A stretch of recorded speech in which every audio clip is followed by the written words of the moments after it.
आर्थिक रूपले कतिको महँगो छ अब कि जस्तै न्यूनतम अलाइनर पर पेसेन्टमा चाहिँ 1,60,000 रुपियाँ भन्छ।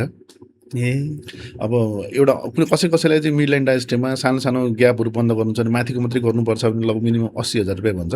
तर हामीले चाहिँ के छ भने हामीसँग अलाइनर हामी आफै बनाउँछौँ, हामी आफै प्रड्युस गर्छौँ। त्यही भएर चाहिँ हामीले पर ट्रे खर्च चाहिँ लगभग त्यही 5,000 पर ट्रेको हिसाबले हामी अलाइनर लगाउँछौँ। जस्तै कसैलाई 10वटा मात्रै लाग्छ भने 50,000 बन्यो, कसैलाई 5वटा लाग्यो भने 25,000 बन्यो, अब कसैलाई 30वटा लाग्यो भने चाहिँ 1.5 लाख रुपियाँ पऱ्यो भने पर ट्रे 5,000 जति पर्छ। भनेको एउटा दाँतको 5,000 भन्नुभएको? नै दाँतको नै, जो प्लास्टिक लाइक मटेरियल हुन्छ सर, त्यो चाहिँ दाँतमा हामीले ठ्याक्कै लगाउँछौँ। त्यो लगाएर त्यसले दाँतलाई मुभ गराउँछ। त्यसमा अट्याचमेन्टहरू, दाँतमा हामीले अट्याचमेन्टहरू बनाउँछौँ कम्पोजिटले। त्यो अट्याचमेन्टको जस्तै ढोकामा ह्यान्डल हुन्छ नि ढोका खोल्नलाई, त्यस्तै त्यो दाँतलाई हिँडाउनलाई त्यहाँ अट्याचमेन्ट राखेको हुन्छ। त्यसले चाहिँ दाँतलाई धकल्ने कता इन्टेन्डेड डिरेक्सनमा जता चाहिएको छ हामी त्यति धकल्नलाई त्यही खालको अट्याचमेन्टहरू बनाउँछौँ डिजाइन गरेर। अनि त्यो ट्रे लगाइदिएपछि दाँत आफै मुभ भइरहेको हुन्छ र हरेक 2 हप्तामा एकचोटि ट्रे चाहिँ चेन्ज गर्नु पऱ्यो। जस्तै ट्रेको नम्बर जस्तै सपोज 20वटा ट्रे छ भने 1 देखि 20 सम्म 1 2 3 4 गर्दै 20 सम्म हुन्छ।